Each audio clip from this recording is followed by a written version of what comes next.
Vinde, Espírito Santo, enchei os corações dos fiéis e acendei neles o fogo do vosso amor. O vosso Espírito, e tudo será criado, e renovareis a face da terra.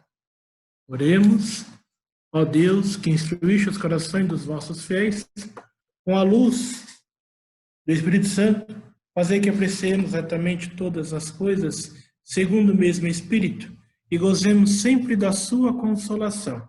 Por Cristo, Senhor nosso. Amém. Em nome do Pai, do Filho e do Espírito Santo. Amém. Então, o tema proposto pela equipe de coordenação é o Espírito Santo na Sagrada Escritura. Então, hoje é o último domingo do mês de junho, no qual nós dedicamos todo esse mês inteiro ao Espírito Santo, né? Então, como será a proposta do encontro hoje? Eu irei falar sobre o Espírito Santo e a Bíblia, no contexto geral, o Espírito Santo no Antigo Testamento e o Espírito Santo no Novo Testamento. Ok? Se cada módulo vocês tiverem alguma dúvida, por favor, gente, não fiquem receosos de perguntar. Eu prefiro assim que pergunte durante os módulos do que perguntar para depois, porque a gente vai lembrar depois, eu não lembro. Tá bom? Então, o Espírito e a Bíblia têm relacionamento tão próximo que alguns chegam a confundir o Espírito com a Bíblia. Por outro lado, existem aqueles que tentam fazer um contraste entre o que o Espírito Santo diz e o que a letra, a Bíblia, diz. Nenhum destes dois pontos de vistas é correto. O trabalho principal do Espírito Santo é de revelar Deus ao homem e levar o homem a Deus. Ele é o autor das Escrituras Sagradas, a palavra da vida. É importante entender a diferença entre revelação e inspiração. Revelação é a ação de Deus que faz o homem saber aquilo que ele não pode descobrir por meio do próprio esforço. E inspiração é a ação de Deus que faz o homem registrar sem erros a revelação de Deus. Toda a Escritura é o resultado de inspiração. Isso nós vemos na segunda carta de São Paulo a Timóteo, capítulo 3, versículo 16. Mas nem tudo registrado por inspiração é considerado como revelação. Eu fui claro nesses dois pontos, gente? Revelação e inspiração? Eu fiquei um pouco confusa. Então, o que é revelação? A palavra. O que é a palavra revelar? É quando algo é revelado a nós. Por exemplo, hoje nós tivemos uma revelação, né? A Charlene é madrinha. Isso é uma revelação. Inspiração. Eu fui inspirado pela Charlene de ter uma vida cristã. Né? Inspiração, aquilo que nos instrui. Por exemplo, né? Ana, você vai falar para o Bruno sobre a passagem do povo do Egito ao Mar Vermelho. Então, você vai explicar isso. Estou te inspirando você falar isso. Né? Uma coisa é falar assim, Ana, hoje Deus vai te dar a salvação. Isso é uma revelação. A diferença é quando é algo nos revelado por Deus. É Deus que nos revela algo. Outra coisa, quando é inspiração, é o homem que nos mostra a inspiração que Deus instrui ele. Então, por um exemplo, mais fácil, para ver se eu sou claro. Quando a Bíblia foi composta, quem é que escreveu a Bíblia? Quem é? Fiz uma pergunta para vocês. Quem é que escreveu a Bíblia? Tem um único autor? Não, foram os homens. Foram os homens. Foram por pensamento deles? Não. Eles foram inspirados. Isso. Foi Deus que inspirou aos homens de escreverem todos os livros da Bíblia. Isso é. Mas em alguns livros contém a revelação divina. Um exemplo. Quando nós pegamos a passagem lá do Evangelho, quando fala que uma mulher vai conceber pelo poder do Espírito Santo e dará à luz a Jesus Salvador, isso é uma revelação divina. Por quê? Revelação tem a ver com salvação. Então, um outro exemplo.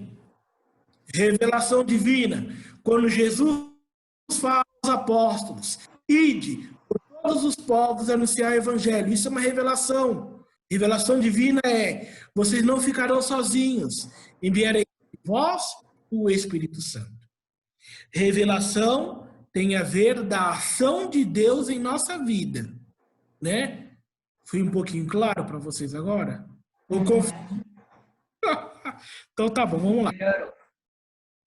Os fatos históricos que estão no livros de Primeiros Reis e Segundos Reis e no livro de Crônicas, eles não precisam ser revelados. Então isso não é revelação, porque eram história.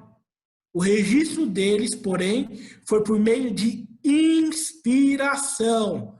Deus inspira o homem a escrever as histórias dos reis para que nós hoje podemos ter conhecimento daquilo que foi tratado. Então, houve um lugar na Judéia chamado de Belém, como já disse. Isto é um fato geográfico. O conhecimento que o Messias ia nascer em Belém era um exemplo de revelação. Né? Nesse critério de revelação, nós vemos no livro de Miqueias, capítulo 5, versículo 2. Muitas das palavras dos amigos de Jó, se vocês chegaram a ler o livro de Jó, é muito bonito, viu? Vale a pena ler. São ideias erradas de pessoas sem entendimento perfeito.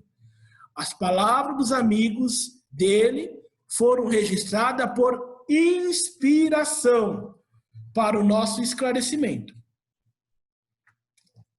Então, só sendo mais claro, outras passagens que nós vemos claramente a revelação, né? A segunda carta de Pedro, capítulo 1, versículo 21, no livro de Números, capítulo 11, versículo 25 a 29, no segundo livro de Samuel, capítulo 23, versículo 2, no livro, já no Novo Testamento, no livro de Mateus, capítulo 22, versículo 43, nos Atos dos Apóstolos, no capítulo 1, versículo 16, no Atos dos Apóstolos, capítulo 28, versículo 25, e Hebreus, capítulo 10, versículo 15. Um outro livro que fala sobre inspiração, de novo mencionando a vocês, é o segundo livro de Timóteo, capítulo 3, versículo 16 a 17. Eu vou ler esse Timóteo só para vocês terem uma noção de inspiração. Então, segundo Timóteo, capítulo 3, versículo 16 a 17. Toda a Escritura é inspirada por Deus. É útil para ensinar, para repreender, para corrigir, para formar na justiça. Por ela, o homem de Deus se torna perfeito, capacitado para toda boa obra. Foi claro? Né? Alguns pontos importantes. A Bíblia não é o Espírito Santo, em hipótese alguma, viu, gente? O Espírito Santo é uma pessoa, a Bíblia é outra. A Bíblia é inspirada por Deus, mas isso não significa que a Escritura torna-se Deus. Nós vemos em 2 Timóteo, segundo livro a Timóteo, capítulo 3, versículo 16. Olha lá, de novo. Toda a Escritura é inspirada por Deus. Se é inspirada, não é Deus. As declarações dos profetas registradas na Bíblia foram escritas sobre a direção do Espírito Santo. Mas isso mostra que o Espírito Santo é independentemente e superior à sua criatura, à sua criação, à Escritura. Isso nós vemos na segunda carta de Pedro, capítulo 1, versículo 20 a 21. O Espírito Santo é uma pessoa da divindade. A Bíblia é a criação de Deus pelo Espírito. Não devemos confundir, em hipótese alguma, o Criador e a criatura. É a mesma coisa. Pai e mãe não são a mesma coisa. Pai e filho não são a mesma coisa.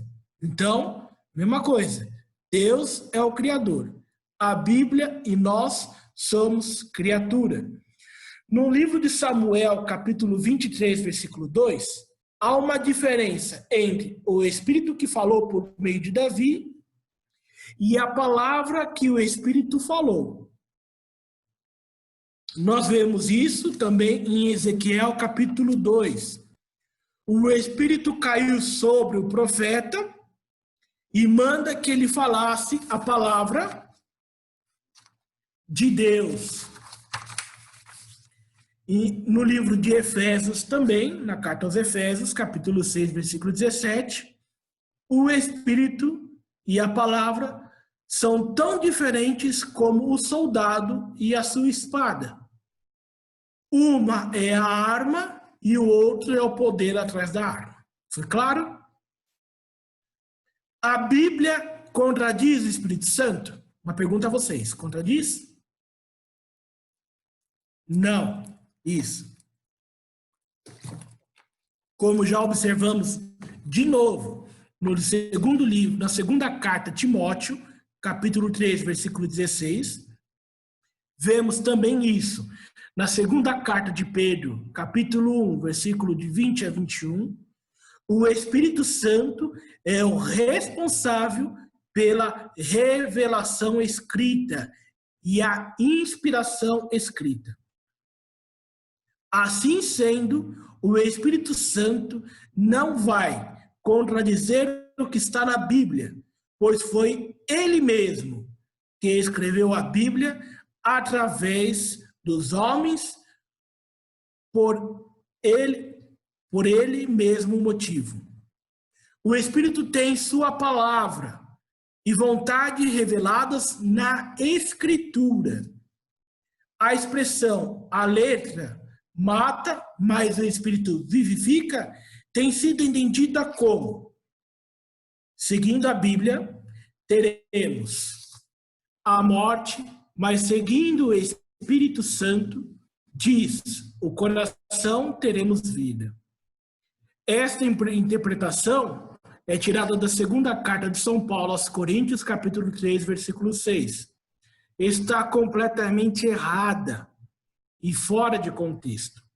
Lendo todo o contexto da segunda carta aos Coríntios, capítulo 3, versículo 1 a 18, especialmente até o versículo 11, podemos verificar facilmente que o contraste não é entre a Bíblia e o Espírito, mas sim entre a velha aliança, a lei de Moisés, que são os 10 mandamentos, e a nova aliança, que é Jesus Cristo e o Espírito Santo. A própria Escritura afirma que aqueles que são realmente espirituais obedecem o que está escrito na Bíblia. Isso nós vemos na primeira carta de São Paulo a Coríntios, capítulo 14, versículo 37. Assim sendo, se alguém dizer que o Espírito Santo está ensinando algo que não está na Bíblia, ou que é contrário ao que está na Escritura, pode ter certeza que não é o Espírito Santo quem fala naquela pessoa.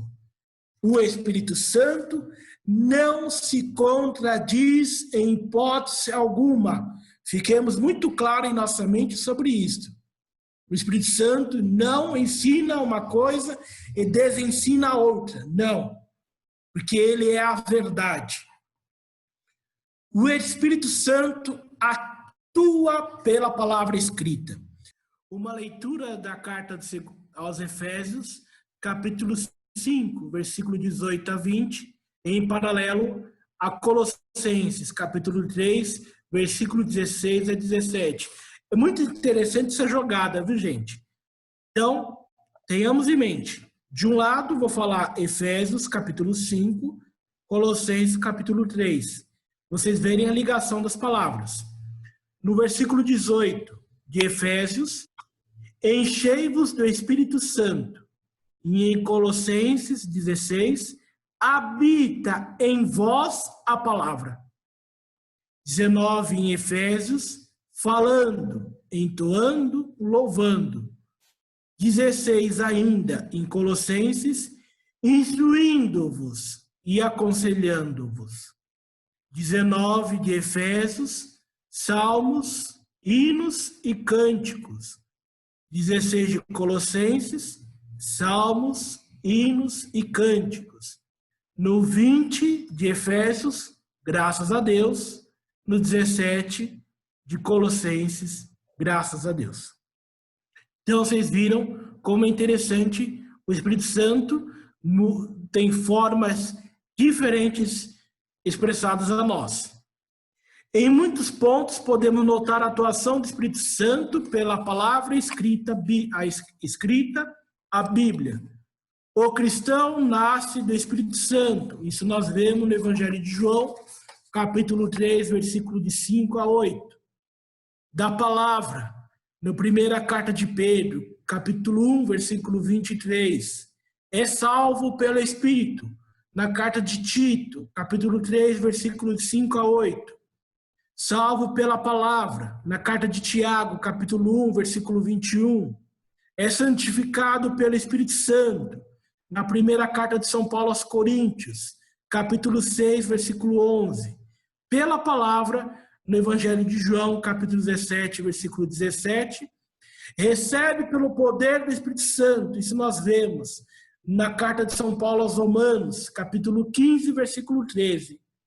Receber poder da palavra, o livro dos Romanos também, capítulo 1, versículo 16.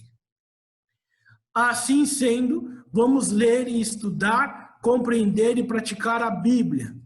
Estaremos, então, sendo guiados e instruídos pelo Espírito. E a capacidade para pôr em prática aquilo que aprendemos também vem do Espírito Santo. Isso nós vemos na carta de São Paulo aos Romanos, capítulo 8, versículo 14. Recusar a Escritura é recusar as palavras e as orientações do Espírito Santo. Eu fui um pouco claro para vocês, eu sei que foi maçante agora, viu? Porque é um teminha difícil. Nós vamos agora avançar para os atos do Espírito Santo no Velho Testamento. Posso fazer uma pergunta, Tiago? Pode. Você leu vários trechos aí falando que por vezes fala-se do Espírito Santo, por vezes fala-se da palavra, né? Isso. Eu não sei se eu entendi, porque a palavra, em alguns desses momentos, então, está se referindo ao Espírito Santo, e não Ao Espírito Santo. no sentido literal, que é Não, a Bíblia. É isso? isso. Tem horas, por exemplo, como eu mencionei para vocês a carta de Efésios e a carta de Colossenses, quando ele fala, quer ver? Vamos pegar o contexto certinho, para nós entendermos melhor. Colossenses, você. Então, Colossenses capítulo 3, versículo 16 a 17.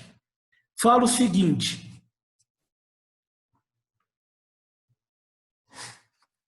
a palavra de Cristo permanece entre vós em toda a sua riqueza de sorte, que, com toda a sabedoria, vos possais instruir e exaltar mutualmente.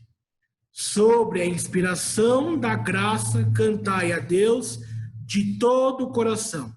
Salmos, hinos, cânticos espirituais. Tudo quando fizerdes por palavra ou por obra, fazeis em nome do Senhor, dando por ele graça ao Pai. A palavra que fala de instrução de Jesus fala assim: a palavra de Cristo permanece entre vós e em toda a sua riqueza. É isso. Então fala assim, quem é a palavra que Jesus nos deixou? É o Espírito Santo. Quando Jesus fala, não vos deixarei sozinhos, enviarei sobre vós o Espírito Santo. Então, essa palavra de Cristo que permanece entre vós em toda a sua riqueza de sorte, em toda a sua sabedoria, vós possais instruir e exortar mutuamente sob inspiração da graça. É o Espírito Santo. Se nós pegarmos lá em Efésios,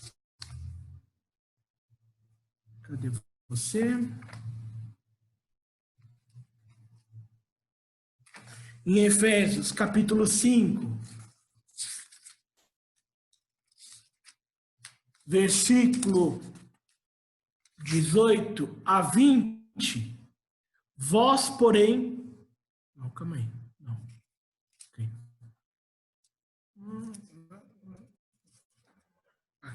Estava lendo o capítulo errado. Aqui. Não vos embriagueis com vinho, que é uma fonte de devassidão, mas enchei-vos do Espírito. Recitai entre vós salmos, hino e cânticos espirituais. Cantai e celebrai de todo o coração os louvores do Senhor. Então, devemos embriagar do Espírito Santo. O Espírito Santo é a palavra de Deus em nós, né? Foi o sopro. Jesus revelou a palavra em si aos apóstolos, mas imagine assim, um bolo sem fermento. É bolo? Não. O Espírito Santo é o fermento do bolo. Nós temos o conhecimento, mas precisamos nos embriagar do Espírito. Então, quando Paulo fala na carta aos Colossenses, lá, que devemos vivenciar a palavra, é vivenciar o Espírito Santo. Porque o Espírito Santo é a palavra. A Bíblia, bem claro para nós, a Bíblia é a palavra de Deus. Se ela é a palavra, mas não é Deus. A Bíblia não é Deus. Mas a palavra revelada é Deus. Quando fala que a revelação, quando eu citei, sobre que lá em Belém vai nascer de uma virgem prometida a José, o Salvador. Isso é uma palavra revelada. Porque há salvação ali. Não sei se eu fui claro para você, Vitor. Ou eu confundi mais ainda. Então, é isso. Então, todos esses trechos que você leu, sim, a palavra é o Espírito Santo, né? Isso. Legal, isso. legal. Obrigado. De nada. Então agora nós passamos para os atos do Espírito Santo no Antigo Testamento, melhor dizendo. O Espírito Santo, assim como o Pai e o Filho, atuavam desde o princípio em prol da salvação. Na humanidade, neste estudo iremos observar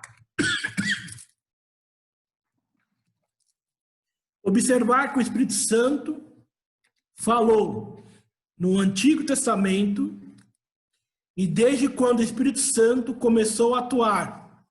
Notaremos como a atuação dele estava diferente do Novo Testamento. Então, ele participou da criação do mundo. Isso nós iremos ver no primeiro livro da Bíblia, no livro do Gênesis, capítulo 1, versículo 2. A terra estava sem forma e vazia. As trevas cobriam o abismo. E o Espírito de Deus pairava sobre as águas. Isso nós vemos também no Salmo 104, versículo 30. Nós vemos nos tempos dos patriarcas, no livro do Gênesis, capítulo 6, versículo 3. Olha lá. Então disse o Senhor: o meu espírito não agirá para sempre no homem, pois este é carnal, e os seus dias serão 120 anos. No tempo, também nós podemos ver em Gênesis, capítulo 41, versículo 38. Disse Faraó aos seus oficiais: acharíamos porventura homem como este, em que há o Espírito de Deus?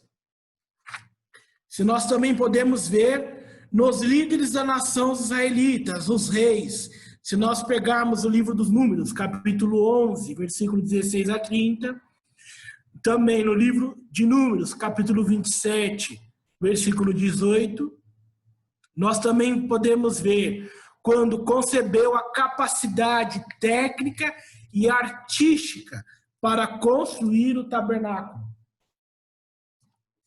Quer ver um exemplo? Isso nós tiramos do livro do Êxodo, capítulo 31, versículo 1. Disse o Senhor a Moisés: eis que chamei pelo nome Bezalel, filho de Uri, filho de Ur, da tribo de Judá, e o enchi de Espírito de Deus, de habilidade, de inteligência e de conhecimento em todo artifício, para elaborar desenhos e trabalhos em ouro, em prata e em bronze, para lapidação de pedras e engates para o entalhe de madeira e para toda sorte de lavadores. Vamos ser bem claro. O Espírito Santo, ele se revela em várias formas, em várias maneiras. Deus deu o seu Espírito aos patriarcas, aos profetas, a fim de instruí-los. Deus deu o seu Espírito aos reis, a fim de que governassem o povo de Israel com sabedoria. Deus deu o seu Espírito aos trabalhadores, para que tivessem capacidade e instrução para construir o seu templo. Deus deu capacidade e força especial para liderar. Isso nós vemos no livro de Juízes, capítulo 3, versículo 10. Livro de Juízes, capítulo 6, versículo 34. Juízes de novo, capítulo 11, versículo 29. No capítulo 13, versículo 25.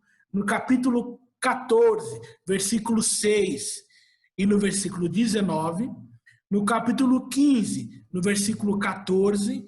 No capítulo 16, versículo 20. Deus enviou o seu Espírito Santo para auxiliar os primeiros reis de Israel em sua tarefa de guiar o povo. Isso nós vemos no primeiro livro de Samuel, capítulo 10, versículo 6. Também no capítulo 16, versículo 13 a 14. Nós vemos também isso no segundo livro de Samuel, capítulo 23, versículo 2. Deu poder para profetizar. Eu vou só falar os livros, só para vocês terem noção, porque é bastante. Nos Números, no livro de Neemias, no segundo livro de Samuel, no livro de Isaías, no livro de Miqueias, no livro de Ezequiel e na segunda carta de São Pedro. O Espírito Santo não estava em todas as pessoas do Antigo Testamento, embora houvesse promessa de vir a todos, mas sempre gerava, nem sempre gerava santidade. Um exemplo maior, nós vemos isso em Balaão, que mesmo era profeta de Deus, fazia bruxaria. E Sansão era o enviado de Deus e tinha uma amante. Então, não é o Espírito Santo mesmo que habite na pessoa, o Espírito Santo só santifica quando a pessoa quer, não quando o Espírito Santo quer. Isso nós vemos no livre-arbítrio, não esquecemos disso. E aí nós podemos ver qual é o papel do Espírito Santo no Antigo Testamento. É muito parecido um pouco com o do Novo, que é o de instruir, orientar e santificar. Alguns, nem todos. A primeira área, o Espírito Santo, tanto no Antigo e no Novo, são 4 alicerces que tem do seu trabalho. Ele trabalha pela regeneração, habitação ou enchimento, contenção e, o último, capacidade para o serviço. O primeiro ponto, que é regeneração. A primeira área do Espírito Santo está no processo de regeneração. Uma outra palavra para regeneração é renascimento, do qual obtemos o conceito de renascer de novo. O texto da prova clássico, para isso, pode ser encontrado no Evangelho. Se diz o seguinte: digo-lhe a verdade, ninguém pode ver o reino de Deus se não nascer de novo. Isso nos leva à questão que isso tem a ver com a obra do Espírito Santo no Antigo Testamento. Mais tarde, em seu diálogo com Nicodemos, Jesus disse-lhe: você é mestre em Israel, não entende essas coisas de nascer de novo? Isso nós vemos no Evangelho de João, capítulo 3, versículo 10. O povo que Jesus estava destacando é que Nicodemos deveria saber a verdade de que o Espírito Santo é a fonte da vida nova. Porque isto é revelado no Antigo Testamento. Isso nós podemos ver com Moisés.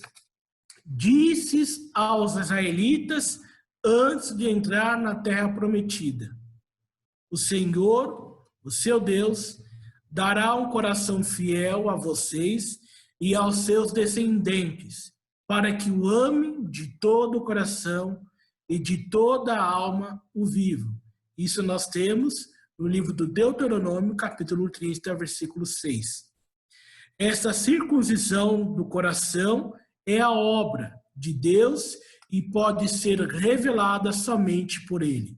Vemos também o tema da regeneração ou renascimento no livro de Ezequiel, capítulo 11, versículo 19 a 20, ou também no capítulo 36, versículo 26 e 29. Nós também podemos ver a fonte, o fruto do trabalho de regeneração do Espírito Santo na carta aos Efésios, que é a carta de Paulo, no capítulo 2, no versículo 8, na carta aos Hebreus, capítulo 11, na carta aos Hebreus, no versículo 13, no capítulo 11.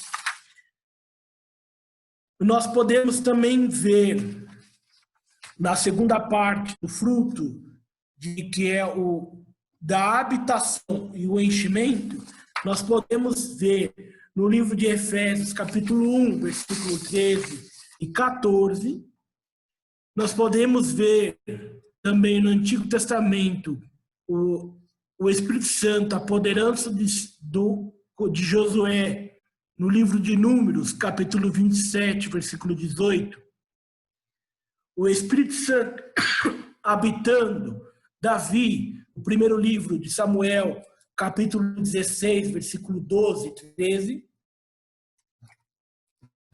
Podemos também ver o Espírito Santo habitando também Saul, no primeiro livro de Samuel, capítulo 10, versículo 10. Também no livro de Juízes, vemos o Espírito Santo apoderando-se de vários juízes que Deus tinha levantado para libertar Israel de seus opressores. Então, isso nós vemos. O terceiro ponto e aspecto do Espírito Santo na obra é o quê? Que eu tinha falado, a contenção. Isso nós vemos no livro do Gênesis, capítulo 6, versículo 3. Parece indicar que o Espírito Santo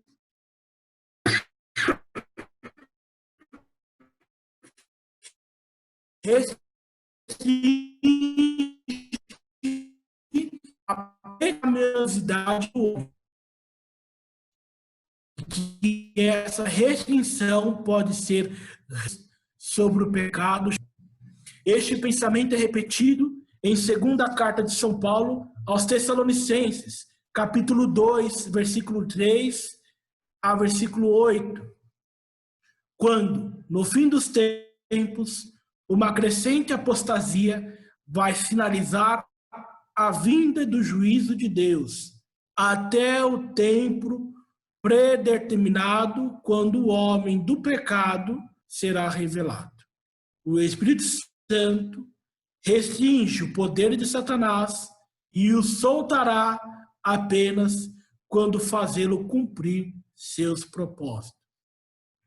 O quarto e último aspecto da obra do Espírito Santo no Antigo Testamento é a concessão de capacidade para serviço. Eu já falei isso para vocês.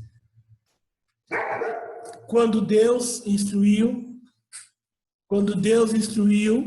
o homem para a construção do tabernáculo, Deus deu capacidade e inteligência para que o homem possa elaborar vários efeitos como ouro, na prata, no bronze, na madeira, para louvar e bendizer a Deus.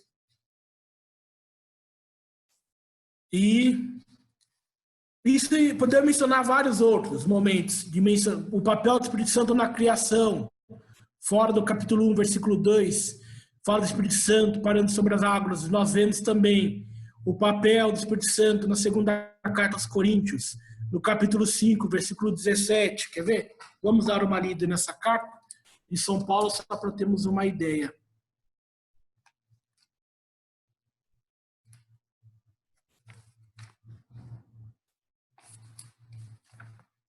Segunda carta de Coríntios,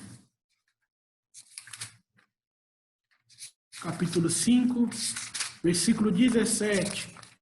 Diz o seguinte: todo aquele que está em Cristo é uma nova criatura.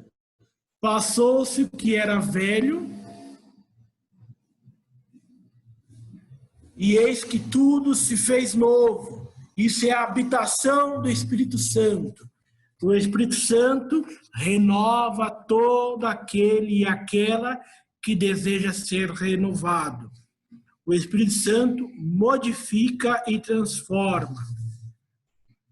Nós iremos abordar agora no Novo Testamento, mais especificamente, a presença do Espírito Santo. Fui claro agora, gente? Eu sei que está sendo maçante. Dá para ver pelo rostinho de vocês que é maçante. Mas, coragem. Jesus venceu o mundo. O Espírito Santo no Novo Testamento. Olha, gente, é muito mais citado o Espírito Santo no Novo Testamento do que no Antigo, viu? Então, eu não vou falar todos os capítulos que se fala e abordam.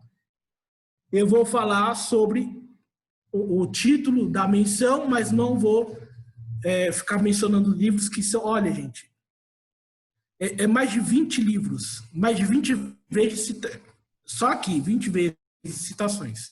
Mas entre o livro do Evangelho de Mateus, Marcos e Lucas, só nesses 3 são citados 35 vezes a presença do Espírito Santo. É muito, né, gente? Olha, o Espírito Santo do nascimento do Cristo ao seu batismo. Isso nós vemos. Jesus foi concebido pela obra do Espírito Santo. João Batista, o precursor, foi cheio desde o ventre de sua mãe. Cheio do quê? Do Espírito Santo. Isabel foi cheia do Espírito Santo. Zacarias profetizou cheio do Espírito Santo. Simeão recebeu uma revelação acerca do nascimento do Messias. Quem é que revelou isso? O Espírito Santo.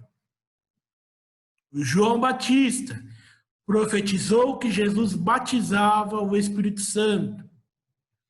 O Espírito Santo desceu em forma de pomba no ato do batismo de Jesus. O Espírito mesmo conduziu o Filho do Homem ao deserto. Jesus Cristo não recebeu o Espírito por medida, mas recebeu por completo. Nós vemos a presença do Espírito Santo no ministério de Jesus e até a vinda do Espírito Santo. Isso nós vemos quando Jesus voltou da Galileia, pela virtude do Espírito Santo, quando Jesus expulsou o demônio pelo poder do Espírito Santo. Deus Pai ungiu Jesus pelo Espírito Santo. Pelo Espírito Santo, Jesus se ofereceu imaculado para a nossa redenção. Antes de partir, Jesus deu o Espírito Santo aos apóstolos. Jesus foi concebido pelo Espírito. Mandou no Espírito, andou pelo Espírito, ressuscitou pelo Espírito e agora, como o Senhor glorificado, Ele dá o Espírito Santo ao seu povo, a cada um de nós, a fim de que possamos andar como Ele andou, servir como Ele serviu, viver como Ele viveu e ser erguido dentre os mortos como Ele foi erguido. Urge notar que Jesus, só Ele começou o seu ministério depois de ser ungido pelo Espírito Santo, de um modo visível no ato do batismo nas águas, né? Vocês lembram a passagem do batismo de Jesus? Né? Jesus vai até João, no qual quando João batiza, abre-se o céu e sobre Jesus pousa o Espírito Santo. Isso também podemos ver o Espírito Santo nos Atos dos Apóstolos. Nos Atos dos Apóstolos, há 56 referências sobre ele. Nós também podemos ver nos Atos dos Apóstolos e observarmos as obras poderosas do Espírito Santo por meio dos apóstolos. Nós também podemos ver a obra supervisora do Espírito Santo nos Atos dos Apóstolos. Deus mandou aos discípulos, Espírito Santo. Julgou os mentirosos, quem julgou foi o Espírito Santo. O Espírito Santo instruiu os apóstolos. Isso nós vemos no Atos dos Apóstolos, capítulo 10, versículo 19. A obra reveladora ou profética do Espírito Santo. O Espírito Santo falou pela boca de Davi. Na cidade, de cidade em cidade, o Espírito Santo revelava a Paulo, o instruía. Isso nós vemos outra vez. As outras atividades do Espírito Santo, mencionadas no livro dos Atos dos Apóstolos. Testemunhando, confortando, consolando. Deus, o Pai, ungiu Jesus com o Espírito. Isso é a instrução que os apóstolos falam aos discípulos. E aí, a obra do Espírito Santo no Novo Testamento não é diferente, ou em alguns aspectos é diferente ao Antigo. Por quê? Porque o Espírito Santo, qual é a diferença da presença do Espírito Santo no Antigo e no Novo? Para nós finalizarmos. No Antigo, o Espírito Santo estava sobre, como eu falei, na criação do mundo, sobre os profetas, sobre os reis, ok? Mas não era o Espírito Santo permanente. Fique bem claro isso, viu, gente? O Espírito Santo não ficava permanente sobre as pessoas no Antigo. Ele saía, era removido. Quando nós pegarmos, principalmente no profeta Moisés, quando Deus manda Moisés escolher 70 homens, Deus fala, Moisés escolher 70 homens dos anciãos, porque eu irei remover o espírito, o meu espírito de você, e darei aos 70 homens. Então, Deus remove o Espírito Santo dos profetas. Deus remove o Espírito Santo dos reis. Os reis eram ungidos e recebiam o Espírito Santo. Mas quando o rei não agradava mais a Deus, saía, Deus tirava o Espírito Santo dele e dava a outro capacidade. Já no Novo Testamento, o Espírito Santo é permanente. Ele não vai embora. Isso nós vemos no Evangelho de João, capítulo 14, versículo 16 a 18. Orei para vocês. Jesus fala: eu rogarei ao Pai, e ele vos dará outro Consolador, a fim de que esteja para sempre convosco. O Espírito da verdade, que o mundo não pode receber, porque não vê, nem o conhece. Vós o conheceis, porque ele habita convosco e estará convosco. Não vos deixarei órfãos, voltarei para vós de outro modo. Então, fique muito claro, viu, gente? A presença do Espírito Santo no Antigo Testamento é passageira. No Novo, é permanente. E só uma instrução para vocês sobre quando nós vemos no livro do Gênesis, o Espírito Santo, ele é chamado de Ruá, que é uma palavra grega. Deixa eu pegar aqui para não falar erro. Deixa eu pegar aqui para não cometer um erro de informações, só para instruí-los certinho. É uma palavra do hebraico, perdão. A outra que eu vou falar que é grega, que quer dizer sopro, vento, sopro de vida. Isso nós vemos, quer ver? Na criação do homem. Quando Deus criou o homem, ele soprou sobre o homem o Espírito. Então, deu o sopro da vida. Outra palavra que nós vemos no Novo Testamento sobre referindo ao Espírito Santo, se chama a palavra pneuma, né? Pneuma é do grego, que quer dizer respiração também, né? Significa espírito ou alma. Isso nós vemos nos evangelhos, nas epístolas, nas cartas dos apóstolos, sobre a referência da pessoa e obra do Espírito Santo, com exceção da segunda e terceira carta de João. E aí nós podemos ver diversas formas o Espírito Santo no Novo Testamento. Vemos ele várias vezes nos evangelhos, principalmente no Evangelho de João, de novo no livro dos Atos, nas cartas de São Paulo, é muito claro, na carta de Pedro, na carta de Tiago. Então,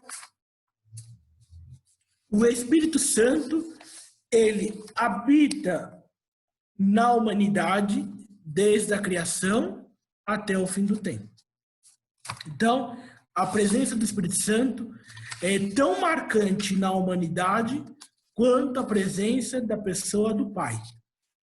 Então, o Espírito Santo, ele habita em nós hoje em dia permanente. Ele não vai embora e ele ficará conosco até a volta de Jesus.